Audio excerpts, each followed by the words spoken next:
News 7 Rajasthan देख रहे सभी दर्शकों का स्वागत है। और इस समय मौजूद है कल्याण जी मंदिर की तरफ जो रास्ता जाता है उसकी सड़कों की हालत की बात करें तो वो तो खैर ख़राब है ही, और आमजन यहाँ गंदगी और कीचड़ में जीने को मजबूर है ही। देख सकते हैं आप कि सफाई का की स्थिति है, सफाई बिल्कुल यहाँ पर नहीं होती है समय पर, और जगह जगह गंदगी का जो ढेर लगा हुआ है वो लगा हुआ है ही।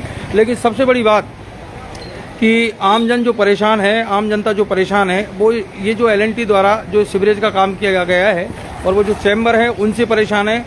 ये एक बाजार है, मार्केट है, आप देख सकते हैं काफ़ी सब तरह की यहाँ दुकानें हैं, और उस बाजार के अंतर्गत ये जो स्थिति है वो बनी हुई है कि जो ओवरफ्लो होकर जो चैम्बर है उससे पानी बाहर निकल रहा है, और लोगों का जो यहाँ के जो व्यापारी है, स्थानीय व्यापारी है, उनका जीना मुश्किल हो गया है बदबू के कारण।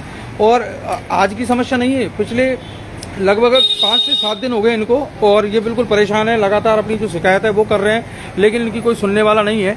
आइए बात कराते हैं आपसे कि क्या समस्या है और क्या क्या इसके लिए लेकर इन्होंने प्रयास किए हैं। सबसे पहले सर आपका नाम बताएं। विष्णु सिंह नरुगा। ये 5 दिन से जब से चालू हुआ है जब से ही ये कंडीशन हो रही है, ओवरफ्लो हो रहा है, कोई सुनने वाला नहीं है। अच्छा, कई बार टेलीफोन कर दिया लेकिन वो फोन नहीं उठाते LNT वाले। उस दिन से है ना कनेक्शन करके गए हैं, उस दिन कह रहे हैं कि हमारा काम नहीं है कनेक्शन। अच्छा, उनका काम नहीं है ये? मना करके उस दिन से ही। तो ये कौन करेगा? वो नहीं करेंगे तो किनकी जिम्मेदारी? हमारा काम नहीं है, आप जानो, आपका काम जाने। नहीं तो फिर क्योंकि हम किसके पास जाएं? हम तो आपसे तो कहेंगे, चैम्बर तो आपने बनाए। मना कर दिया उनने हमसे। अच्छा, हम परेशान है, रोज ना बदबू निकल रही है बाहर, इसमें ना छींटे तक पब्लिक के लग रहे हैं। तो ये देखिए, आप देख सकते हैं ये चैम्बर है और चैम्बर से ओवरफ्लो होकर पानी बाहर आ रहा है, और इसमें से बदबू आ रही है, और जो स्थानीय जो व्यापारी है वो परेशान है। और उन लोगों का कहना है कि LNT वालों ने साफ मना कर दिया कि हमारा ये काम नहीं है। अब सवाल ये उठता है कि जब ये LNT वाले ही मना कर रहे हैं कि काम ये हमारा नहीं है, तो फिर इसका ये जिम्मेदारी किसकी है? क्या आम जनता इसी तरीके से परेशान रहेगी? सवाल ये उठता है कि क्या आम जनता इसी बदबू और गंदगी में जीने को मजबूर रहेगी? और इन्होंने कई बार शिकायत की है, 5 से 7 दिन हो गए इनको परेशान होते हुए, लेकिन कोई भी अधिकारी, कर्मचारी और LNT वाले इनकी सुनने को तैयार नहीं है, और इनमें खासा आक्रोश भी है। और बात करें गंदगी की, सड़कों की, तो वो तो हालत खराब है ही, लेकिन ऊपर से ये जो बदबूदार जो ये ओवरफ्लो है, पानी है, इसने और भी ज़्यादा इनका मुश्किल कर दिया है। अब व्यापारी अपना व्यापार करे तो कैसे करे? आज मैं आपको शहर की हालत बताऊं तो आज जो बारिश हुई उसमें 2 ऑटो पलटे हैं। एक तो रिक्शा पलटा था मिर्ज़ापुर में, पानी के अंदर बेचारे का पूरा सामान जो था वो पानी में गिर गया, और एक जो मार्केट की घटना थी उसमें भी ये जो ई-रिक्शा आता है वो पलट गया था, उसकी खबर भी हमने चलाई है।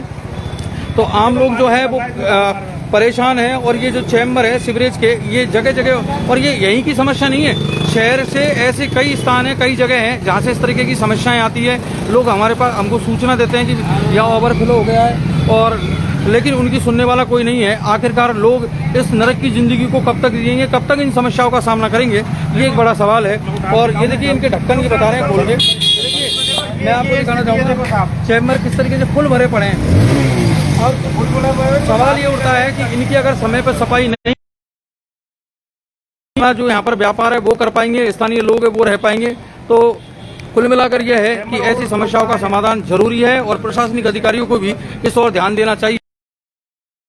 एक उपखंड नहीं रहा, एक जिला बन गया है, और जिले लेवल पर इस तरीके की जो चीजें हैं वो कहीं ना कहीं हमारे जिले बनने पर प्रश्न चिन्ह खड़ा करती है कि आम लोग गंदगी और बदबू में जीने को मजबूर है। गंदगी की बात करें तो गंदगी के ढेर लगे पड़े हैं, जगह जगह नालों और नालियों की सफाई समय पर नहीं हो रही है। ऊपर से ये जो चैम्बर ओवरफ्लो होते हैं वो और भी ज़्यादा जो है इनकी स्थिति और भी ज़्यादा खराब है। और सबसे बड़ी बात, सड़कें जो टूटी पड़ी है उनमें आए दिन लोग हादसों का शिकार हो रहे हैं। तो इस और एक जरूरत है प्रशासनिक अधिकारी को ध्यान देने की, आमजन की समस्या सुनने की, तब जाकर जिला बनना सार्थक होगा। नहीं तो जिला क्या, ये राज्य बन जाए तो भी इसका कोई फायदा नहीं है। देखते रहिए न्यूज़ 7 राजस्थान, फिर मिलते हैं अगली लाइव के साथ। दोस्तों, जिस घड़ी का आपको इंतजार था वो घड़ी आ गई है। जी हाँ, अग्रवाल कोचिंग सेंटर के द्वारा अग्रवाल SSC कैंपस का शुभारंभ 17 मई से किया जा चुका है, जहां आपके लिए होगा उच्च स्तरीय पाठ्य सामग्री के साथ बेस्ट फैकल्टी का समागम व अध्यापन। यदि आप अपने SSC के सपनों को साकार करना चाहते हैं तो फिर हो जाइए तैयार, क्योंकि जब अग्रवाल कोचिंग सेंटर का हिस्सा तो फिक्र की क्या है बात। SSC व रेलवे के बैच में छात्राओं को मिलेगा 50% डिस्काउंट ऑफर सीमित समय के लिए। SSC के न्यू बैच हो चुके हैं प्रारंभ, तो फिर आज ही संपर्क करें। पता Agarwal SSC campus, Kushalgarh lake के सामने, राघव बिग बाजार के ऊपर, नहर road, Gangapur city. Contact number 9777003170 और 8104172612।